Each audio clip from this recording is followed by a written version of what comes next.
Hi guys, അസ്സലാമു അലൈക്കും. ഇന്ന് ഞാനൊരു ചിക്കൻ റെസിപ്പിയുമായിട്ടാണ് വന്നിട്ടുള്ളത്. ഡ്രാഗൺ ചിക്കൻ ആണ് കേട്ടോ ഇന്ന് ഉണ്ടാക്കുന്നത്. അപ്പോൾ നമ്മുടെ വീഡിയോ സ്കിപ്പ് ചെയ്യാതെ കാണാം. ഇഷ്ടമായാൽ ലൈക്ക് ചെയ്യാനും, നിങ്ങൾ ആദ്യമായിട്ടാണ് നമ്മുടെ ഈ ചാനൽ കാണുന്നതെങ്കിൽ സബ്സ്ക്രൈബ് ചെയ്യാനും മറക്കല്ലേ. Welcome to my channel. Dragon chicken ഉണ്ടാക്കാനായിട്ട് ഞാനിവിടെ 250 ഗ്രാം ബോൺലെസ് ചിക്കൻ എടുത്തിട്ടുണ്ട്. എല്ലാത്ത ചിക്കൻ കേട്ടോ. ഇതിൽ കാണുന്നത് പോലെ നീളത്തിൽ കട്ട് ചെയ്തിട്ടുണ്ട്. ഇനി നമുക്ക് ഇതൊന്ന് മാഗ്നറ്റ് ചെയ്ത് വെക്കാം. അതിനായിട്ട് ഞാനിവിടെ 1 ടീസ്പൂണോളം ഉപ്പ്, 1 ടീസ്പൂണോളം കുരുമുളക് പൊടി, 1 ടീസ്പൂണോളം സോയാ സോസ്, 1/2 ടേബിൾ സ്പൂണോളം വെളുത്തുള്ളിയുടെയും ഇഞ്ചിയുടെയും പേസ്റ്റ് ഇട്ടിട്ട് നമുക്കത് നല്ലതുപോലെ ഒന്ന് മിക്സ് ചെയ്ത് ചിക്കൻ്റെ എല്ലാ ഭാഗത്തും എത്തണം കേട്ടോ.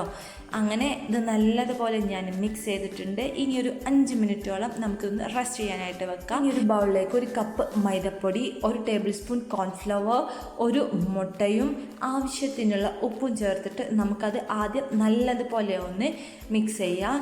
ഇനി അതിലേക്ക് ഞാൻ കുറച്ച് വെള്ളം ഒഴിച്ച് കൊടുക്കുന്നുണ്ട്. എന്നിട്ട് അത് നല്ലതുപോലെ ഒന്ന് മിക്സ് ചെയ്ത് കൊടുക്കുകയാണ് കേട്ടോ. അങ്ങനെ നമ്മുടെ ബാറ്റർ ഇവിടെ റെഡി ആയിട്ടുണ്ട്. നമ്മുടെ പഴംപൊരിയുടെ ആ ഒരു ബാറ്റർ ഉണ്ടല്ലോ, ആ ഒരു കൺസിസ്റ്റൻസിയാണ് കേട്ടോ നമ്മുടെ ബാറ്ററിന് വേണ്ടത്.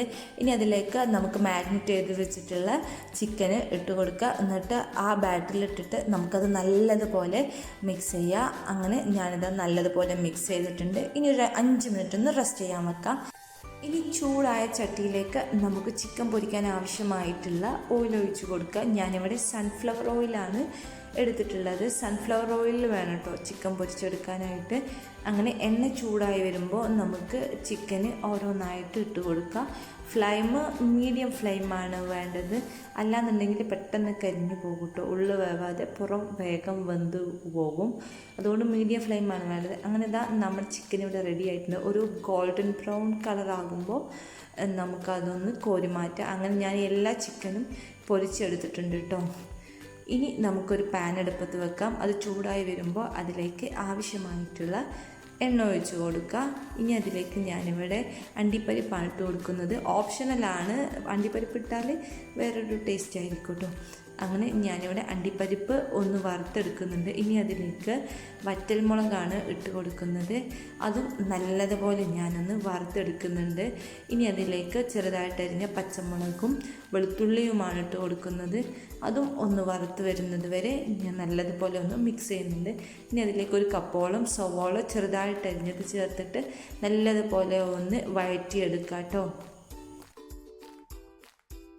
ഇനി അതിലേക്ക് ആവശ്യമായിട്ടുള്ള ഉപ്പ് ചേർത്ത് കൊടുക്കുക. ഞാനിവിടെ 1/2 ടീസ്പൂണോളം ഉപ്പാണ് ചേർത്തിട്ടുള്ളത്. എന്നിട്ട് നല്ലതുപോലെ മിക്സ് ചെയ്യുക. അങ്ങനെ നമ്മുടെ ഉള്ളിയൊക്കെ ഒന്ന് കുക്കായി വന്നിട്ടുണ്ട്. ഇനി ഞാനിതിലേക്ക് ചേർക്കുന്നത് ക്യാപ്സിക്കമാണ്. കളർ ക്യാപ്സിക്കവും ചേർക്കുന്നുണ്ട്. ഓപ്ഷണലാണ്, ഏതെങ്കിലും ഒരു ക്യാപ്സിക്കം ഉണ്ടായാലും കുഴപ്പമില്ല. കളർ ക്യാപ്സിക്കം ഉണ്ടാകുമ്പോൾ നല്ല ഭംഗിയായിരിക്കും കേട്ടോ കാണാനായിട്ട്. അങ്ങനെ അത് നല്ലതുപോലെ മിക്സ് ചെയ്യുക. ഇനി അതിലേക്ക് 1 tablespoon soya sauce, 1 tablespoon chilli sauce, 1 tablespoon tomato കെച്ചപ്പും ചേർത്തിട്ട് നമുക്കത് നല്ലതുപോലെ ഒന്ന് മിക്സ് ചെയ്തെടുക്കാം. ഇതൊരു ഗ്രേവി പോലെയാണ് വേണ്ടത്. അതിനായിട്ട് ഞാനിവിടെ കുറച്ച് വെള്ളത്തിൽ കുറച്ച് കോൺഫ്ലവർ മിക്സ് ചെയ്തെങ്ങാണ്ട് അതാണ് കേട്ടോ ഒഴിച്ച് കൊടുക്കുന്നത്. കോൺഫ്ലവർ ഓപ്ഷണലാണ്, വെറും വെള്ളം ഒഴിച്ചാലും കുഴപ്പമില്ല. ഇതാ നമ്മുടെ ഗ്രേവി പോലെ വന്നിട്ടുണ്ട്. ഇനി അതിലേക്ക് നമുക്ക് പൊരിച്ച് വെച്ചിട്ടുള്ള ചിക്കൻ ചേർത്ത് കൊടുത്തിട്ട് നല്ലതുപോലെ അതൊന്ന് മിക്സ് ചെയ്യാം കേട്ടോ. ആ ഗ്രേവിയൊക്കെ ചിക്കനിൽ നല്ലതുപോലെ പിടിക്കുന്ന രീതിയിൽ മിക്സ് ചെയ്ത് കൊടുക്കുക. അങ്ങനെ ഇതാ നമ്മുടെ ചിക്കൻ നല്ലതുപോലെ മിക്സായി വന്നിട്ടുണ്ട്. ഇനി ഞാനിതിലേക്ക് ചേർത്ത് കൊടുക്കുന്നത് വെളുത്ത എള്ളാണ് കേട്ടോ. വെളുത്ത എള്ള് ഓപ്ഷണലാണ്, ഉണ്ടെന്നുണ്ടെങ്കിൽ ചേർത്ത് കൊടുത്താൽ മതി. ഞാനൊരു ഭംഗിക്ക് വേണ്ടിയിട്ടാണ് ചേർത്ത് കൊടുക്കുന്നത്. അങ്ങനെ അതും ചേർത്തിട്ട് നല്ലതുപോലെ മിക്സ് ചെയ്താൽ നമ്മുടെ ഡ്രാഗൺ ചിക്കൻ ഇവിടെ റെഡി ആയിട്ടുണ്ട് കേട്ടോ. നിങ്ങളൊക്കെ ഒന്ന് ഉണ്ടാക്കി നോക്കിയിട്ട് എങ്ങനെയുണ്ടെന്ന് ഫീഡ്ബാക്ക് കമൻസ് ആയിട്ട് അറിയിക്കുക. അപ്പോൾ നമ്മുടെ വീഡിയോ ഇത്രയേ ഉള്ളൂ. ഇഷ്ടമായെന്ന് വിചാരിക്കുന്നു. ഇഷ്ടമായാൽ ലൈക്ക് ചെയ്യാനും നമ്മുടെ ഈ ചാനൽ സബ്സ്ക്രൈബ് ചെയ്യാനും മറക്കല്ലേ. മറ്റൊരു കിടിലൻ റെസിപ്പിയുമായിട്ട് നമുക്ക് വീണ്ടും കാണാം. Bye.